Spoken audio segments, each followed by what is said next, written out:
All right, Dr. Orend, I'm so excited to have you here. You're one of the first people I wanted to get on here because, my background is, from the fitness health industry, and bodywork was new to me when I started studying it and opened up a whole new realm for me, which I continue to be on a journey. Um, and one of the beautiful things I noticed about what you offer to clients and to patients is you are a doctor in chiropractic, you are acupuncture, um, but you also, I know there's a whole other list of things we can go through, but you also specialize in something known as, which I did want to highlight, visceral manipulation. And I wanted to talk a little bit about that because I don't think it's really well known. I know it's well known possibly in the bodywork realm. I don't think it's well known in the fitness health industry and how impactful it can be for people's health and overall wellness. And I think it's really a missing component. So you really shine in this area, and I look for you for guidance. And I'd love to share, the tools that you've shared with me with other people. So I guess my first question for you is, what the heck is visceral manipulation? It sounds really, yeah. Visceral manipulation is manipulating the organs, basically. So working on the viscera directly. And we have in this country, we've been really blessed to have an osteopath named Jean-Pierre Barral, who has made his life's work sharing with us these techniques. The osteopaths have had techniques to work with the viscera for a very long time, but they're not really available to other body workers, other kinds of disciplines. So, but here we have a very large library of techniques thanks to this man. Right. And that's where I got my education, is largely through that. Yeah. What was your first experience with it, with visceral? Like, how were you exposed to it? So when long time ago, when I worked at the Rolf Institute as the education director, I had a kidney issue, and my husband, who was not yet my husband, but a faculty member who became my husband later, asked to work on my kidney. And so he put his hands on my kidney, and I could feel my kidney moving in response to his touch. I don't know that I'd ever felt my kidney before. And I don't know that I had any idea that one could work with a kidney. Obviously, I had a lot of information about Rolfing, and I had experienced a lot of different kinds of body work. But I was blown away that somebody could directly work with and impact a kidney. Never thought it was possible. And that piqued my interest. Why would, like, for the average person listening to this, how would I know I have a kidney issue? Or what could it show up as in my body that I know I need to have it? Yeah. So in this case, I knew I had a kidney infection. It was clearing up. So it was a clear sign. But other people might not know that they have an issue with their kidney, or that their kidneys might be stuck or not moving appropriately. In that case, we would find it through the process of the bodywork session. Okay. And how would it show up in the body? What would make you lead to touching in with somebody's kidney? Would it show up in the body as something else that would lead you to it? Could be Okay. low pain, for example. People have sometimes sort of achy, non-specific pain in their upper low back. That could indicate a kidney issue. It could be a lack of mobility. The kidney, as it sits in the body, sits right on the psoas muscle. So sometimes if there's a lack of range of motion, the kidneys could benefit from a little contact. And we can do this with all of the organs. You're able to sense a mobility. You're saying, what is that exactly for the listener? Like, what do you mean by mobility? It might not have mobility when it comes to our organs. Everything in our body is designed to move. We move, right? So as we move in different ways, the organs move with us. We're pretty accustomed to thinking about the way our muscles move, maybe about how our ligaments move and our tendons. We may not consider that our organs go with. So every time you twist your body, the upper thorax, that includes your heart, pericardium, your lungs, your esophagus, everything, your trachea, everything that's in your upper body has to move. Mm. Okay, so so sometimes it can get stuck, just like, for example, a tight muscle might get stuck. All right. Yes. Also trauma, for example, a car accident, seat belts are a very common way for those restrictions to occur. You also have a doctor of chiropractic and acupuncture. How do you combine these in a session? If somebody was to come in to see a session with you, how are these combined? Do they get all of them? How do you determine where to go? What's your intake process like? It depends. So somebody might come in with an issue, say a digestive issue. That's pretty common. Okay. And often people will come in with a combination of things. So say they're coming to see me for neck pain. Right. They may also say, "Oh, and I have GERD." Right? I have this digestive problem also. So I will check it out as a part of my process. We'll work on the neck, but I'll also check the whole body.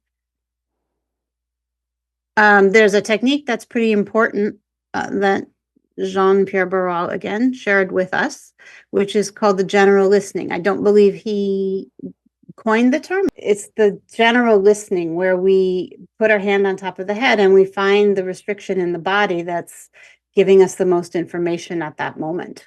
Yeah. So that is important because it basically means that the body is telling us what it needs. Right. I remember that technique. I'm going to a course on that in a couple of weeks. Yeah. Through going through these studies now, you've done visceral. I think you're studying the brain now. Can you talk a little bit about that? Because I know a lot of your work has been inspired by your son.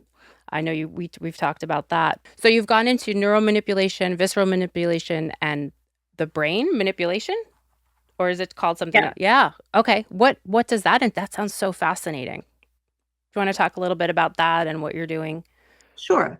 So first of all, it works with all of the things that impact the brain. All of the structures around the head are going to have a strong impact on the brain. So the eyes, for example, strongly impact how your brain is functioning. The jaw, the ears, the mouth, all of that, the nose, because the connections are so close and so direct. But this is Jean-Pierre's last great work, I think. And it took him a long time to be willing to put it out to the public in a coherent way, because it is more vague. The least is known about it. Even that's across the board through all the disciplines. We know less about impacting the brain through touch than any other, than say muscles, certainly viscera, right? Yeah. But it's a fascinating domain for me. I've just taken my second class, and it really relies very much on that listening to be able to feel where there is a restriction in the brain. What would somebody seek this? What would be a reason why somebody might come to you for this type of service that's listening to this? It would be anybody who has some kind of an issue that is not resolving through other means. For example, something like someone who's had a concussion, or someone who's experiencing a lot of brain fog, someone who's having post-COVID difficulties with their mind. Could be somebody having developmental problems, a child. We work a lot on kids. Things are not connecting correctly. Right. So these techniques are something that you would add to your therapies. Got it. So this kind of picks up where, in some ways, Western medicine has left off, we could probably say. Possibly, maybe not. Or does this work pick up a little bit where it's left off? I would say yes. I mean, thinking back, especially to the visceral manipulation, that is very much the case. So Western diagnostics are amazing, and they can look, for example, inside the tubes. If someone has a digestive issue, you can get a colonoscopy, you can have an endoscopy, and you can see exactly what is going on the inside of your body. But we don't look at the restrictions on the outsides of the tube. So what are the things that are binding or keeping things from moving appropriately, which then end up keeping them from functioning appropriately? So we need to take a look at that through a different way. And visceral manipulation is a great way to do that. Yeah, I remember when I took a course first time and we were going through the intestines, the large intestine specifically, and I was like, why have I never been taught to palpate my own large intestine? Like, why are we not taught about this? And I found it really fascinating. I was like, if we have the ability to be able to connect with this from within ourselves, like how much disease can we possibly prevent in the future if there's some type of like adhesion or stagnation or something not moving properly? We know when something stops moving, a whole bunch of things can happen. So, is this something that you also offer in your practice? I know you work with children and you teach moms how to work with their children. Is this the type of thing that you would also go through with somebody if they came to you and maybe were having digestive issues? They would learn, how to be able to possibly feel it themselves and be able to help themselves in the future? Yeah, to a degree. Okay. So one of the things that first attracted me to the visceral manipulation is how specific it was. Mm. So you, as a practitioner, you really focus on the anatomy and you learn to find the exact structure that you're trying to address. That is not something that can be picked up quickly or easily Right. by anyone. Darn it. You mean I have to keep studying and learning? Okay. That takes a little time. No But problem. that said, there are certain techniques that I do share. For example, with a new mom dealing with a baby that has colic, sometimes I just guide them to help them find the baby's pylorus and put a warm hand, a gentle 2-finger touch in that area. And I coach them. If it feels to you as though nothing is happening, then do less. So use very, very gentle touch to help get that baby's body to understand how to digest. Also, sometimes, there are techniques we can do for ourselves. There are a few things we can do to help stimulate the motility of the digestive system. So that's pretty useful as well. And when you say, just for the listener, motility is different than mobility. I was speaking in that moment of your digestive tract. Okay. So the ability for the digestive tract to move. Got it. Okay. Yeah. But you had mentioned before the mobility of the organs and now the motility of them. That's different, is what I'm asking. Right. Okay. So I was speaking in that moment of just the digestive system and its ability to digest. But you're right, there is another term within the Burrell work of the organs having motility or sort of an inherent motion that we can palpate and support. Yeah, which is pretty. Can you give me some examples? Are you allowed to share with some examples of clients that you've seen so somebody can hear a little bit more about how you approach your work and the unique cases of, that you've helped? Can you share a couple? I mean, I think it's really okay. Sure. So a few recent people, once someone came in last week, actually, she had bronchitis for a really long time. She'd been sick for a month or so, and she had developed neck pain that was shooting down into her elbow. And it was really clear from the first few moments of working with her that these two things were very connected. So in addition to working on her neck, which, that obviously was helpful, and working on the fascia, working on the muscles, I was also able to work on the nerves through the brachial plexus to help release that stress and those adhesions there, which were causing her discomfort, as well as on the ligaments that suspend the lungs up very close to the neck, and finally on the lungs themselves to reestablish motility to help that clear.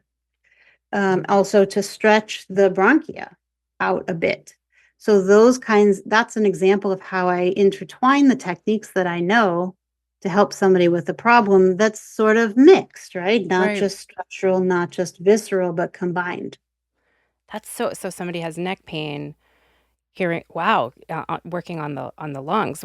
Can you give another example? I just want people to hear like everything that could be possibly connected, because again, I'm still learning about it and studying it, and but I do want to get it out there a lot more. So, can you give some other examples for somebody that's maybe having some consistent pain, hasn't been resolved with other methods? What would be another example? Okay. Digestive issues. So that's something that I see all Oh, the time. A lot that of is. people have digestive issues these days, right? So someone came in with chronic constipation, had tried medication, had had her colonoscopy and her endoscopy, and there wasn't anything there. But she just couldn't get the motility going for some reason and was sort of not able to find a solution.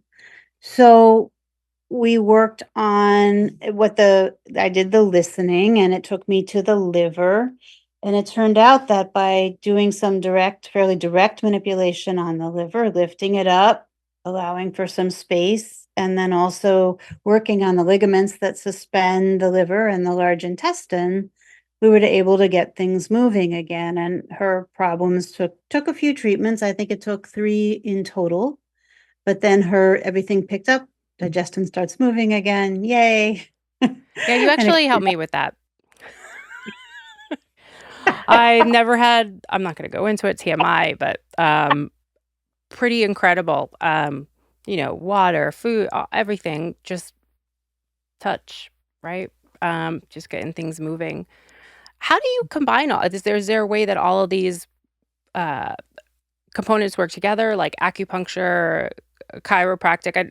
I guess you include them all in a session. Does one come before the other, or how do you determine, how to go about a session with a client? What should they expect if they're like, well, I can do any of those? Like, what would they experience when they come what in with should you? they do? Yeah. It's really on a case by case basis. So I determine what the client wants to. I mean, that has a part in it. And then what exactly their issues are. I might go to acupuncture if I feel as though there's more of an energetic blockage as well as a structural blockage. That the acupuncture has associated emotions with the organs for millennia. So there are understandings about what each organ represents. So liver is anger, but also depression, that kind of thing, considered melancholy. Hmm. Lung is associated with grief. Heart is associated with joy. So when I address those organs, I'm aware. And if I'm working on someone's liver for the first time, I will warn them that they may have strong emotions. They may have stuff come up. They may be angry about something that they hadn't thought about in a while or whatnot. And just to be aware that that can be a process Mm. that's connected. So people that are interested in exploring those connections or working with those kinds of issues, we might combine acupuncture and visceral manipulation. People that are coming in for more of a structural problem or pain in a body part or might combine chiropractic and visceral manipulation. It really depends on the person and their needs and wants. Hmm. I also saw your face actually light up when you spoke about working with children and babies. Yeah. I know you've been doing a lot of work with that. Can you speak to some examples why somebody might bring their baby in to see you or their child? I know you. I think you're also doing some classes and you do one-on-ones, and I'd love to highlight that. Okay. Yeah, babies are the best fun to work on. It's true. I just saw your whole face like light up when you mentioned that. You're like, baby. I was like, okay. It's the most fun. It's really as much fun for me Mm, as anything. Babies sometimes have challenges with digestion. Their digestive systems are immature, so this work can really shine at helping that to function better. But I also work with babies that are having other kinds of challenges. So difficult births, or especially babies that have tongue ties that need to be released, and we work with that, or other kinds of issues, even the problems with the shape of the head, those kinds of things. So I Shape of see the a lot. head. Yeah. What can you talk a little bit about that? So Shape. that's more in the domain of cranial work. Okay. But when babies are born, their skulls have to go through the birth canal. And there's a whole process by which the skull changes shape Hmm. to in order for the baby to be born, and then in a perfect world pops into place. But sometimes things don't go perfectly and things don't pop exactly into place. So, or sometimes later, babies develop a flat head on one side. Maybe they're caught in their neck. And so this side of their head that's lying down more than the other becomes flat. Mm, So it's very rewarding to work with a young baby on those kinds of issues because their skull is malleable. right. So very, very gently you can help guide those bones back into place. That's beautiful. That's a wonderful thing to do. Yep. Yeah. And I'm sure it's different with different types of birth as well, right? With vaginal versus C-section, I could imagine, because they're not going through actual vaginal canal. Right. So usually, right. So that's different. It's a You have a different, different set of issues. That's all. got it. So if the baby's gone through the birth canal, you might have those kinds of issues. If the baby didn't go through the birth canal, then you have other kinds of issues, which Mm, are that the baby didn't get the pressure of the birth canal. And so sometimes needs a gentle push to get the cerebral spinal fluid, the craniosacral rhythm going because it didn't get the pressure. yeah. So there's a lot of different things we could take a look at, and I know I just wanted to introduce what you do and everything that you do, and I do want to have you back to go through more application of it and examples. But if you were to give someone that's starting on their quest, they want to get healthier. They know they need to get healthier. They have some blood markers at high risk. They want to take some weight off. They have a lot, there's a lot going on and they're just getting started on their journey. Would there be any advice you would give them based on, what you know and what you're able to offer today? I really believe that touch is a very important part of our healthcare.